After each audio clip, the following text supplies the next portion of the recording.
తాకట్లో ఉన్న మీ బంగారాన్ని విడిపించి ఆ రోజు ఆన్లైన్ రేటుకి కొంటాం. Sharma gold company. హైదరాబాద్ లో ఒకసారిగా వాతావరణం మారిపోయింది. ఉదయం నుంచి భానుడి భగభగలతో అల్లాడిన నగరవాసులు కాస్త ఉపశమనం పొందుతున్నారు. ఉదయం నుంచి ఎండ దంచుకొట్టగా కొద్దిసేపటి క్రితమే వాతావరణం ఒక్కసారిగా చల్లబడింది. ఇదిలా ఉంటే తెలంగాణ వ్యాప్తంగా 3 రోజుల పాటు వర్షాలు కురుస్తాయని వాతావరణ శాఖ హెచ్చరించింది. మరోపక్క తెలంగాణలో విచిత్ర వాతావరణం నెలకొంటుంది. కొన్ని చోట్ల పగలు మాడు పగిలేలా ఎండ జాడించి కొడుతుంది. మరికొన్ని చోట్లేమో వడగండ్లతో కూడిన వర్షాలు పడుతున్నాయి. మరోపక్క కొన్ని చోట్ల ఈదురుగాలుల వలన చెట్లు కూలాయి. దీంతో పలు చోట్ల ట్రాఫిక్ కు అంతరాయం కలుగుతోంది. అంతేకాదు పలు జిల్లాల్లో గంటకు 30 నుంచి 40 కిలోమీటర్ల వేగంతో ఈదురుగాలులు వీస్తాయని వాతావరణ శాఖ అంటోంది. అదే సమయంలో రానున్న 3 రోజుల పాటు పగటి ఉష్ణోగ్రతలు పెరుగుతాయని వెల్లడించింది.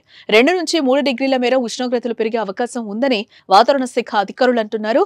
తెలంగాణలోని మంచిర్యాల, ములుగు, నల్గొండ, సూర్యాపేట, మహబూబాబాద్, వరంగల్, హన్మకొండ, భూపాలపల్లి, జనగాం, సిద్దిపేట, భువనగిరి, నాగర్ కర్నూల్, నారాయణపేట, గద్వాల జిల్లాల్లో అక్కడక్కడ ఉరుములు మెరుపులు, ఈదురుగాలులతో కూడిన వర్షాలు పడే అవకాశం ఉందని హెచ్చరించింది. దీంతో ఈ జిల్లాలకు ఎల్లో హెచ్చరికలు జారీ అయ్యాయి.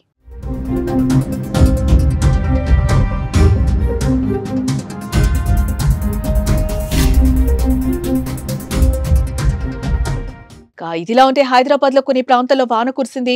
బంజారా హిల్స్, జూబ్లీ హిల్స్, మాదాపూర్, గచ్చిబౌలి, ఖైరతాబాద్, లక్డీకపూల్, సోమాజిగూడ, ఎస్ఆర్ నగర్, అమీర్పేట్, పంజాగుట్ట, ఎర్రమంజిల్, తార్నాక, నల్లకుంట, విద్యానగర్, ఎల్బీ నగర్, దిల్సుఖ్ నగర్, కొత్తపేట తదితర ప్రాంతాల్లో ఈదురుగాలులతో కూడిన వాన కురిసింది. ఒక్కసారిగా వెదర్ చేంజ్ అయ్యి వర్షం కురుస్తూ ఉండడంతో వాహనదారులు, ప్రయాణికులు తీవ్ర ఇబ్బందులు ఎదుర్కొంటున్నారు. రోడ్లపై భారీగా ట్రాఫిక్ జామ్ ఏర్పడింది. కొన్ని ప్రాంతాల్లో వర్షపు నీరు రోడ్ల మీదకు రావడంతో కిలోమీటర్ల మేర వాహనాలు నిలిచిపోయాయి. భారీ వర్షం కురుస్తున్న నేపథ్యంలో జీహెచ్ఎంసీ యంత్రాంగం అప్రమత్తమైంది. అత్యవసరమైతేనే ఇళ్ల నుంచి బయటకు వెళ్లాలని నగరవాసులకు సూచించింది.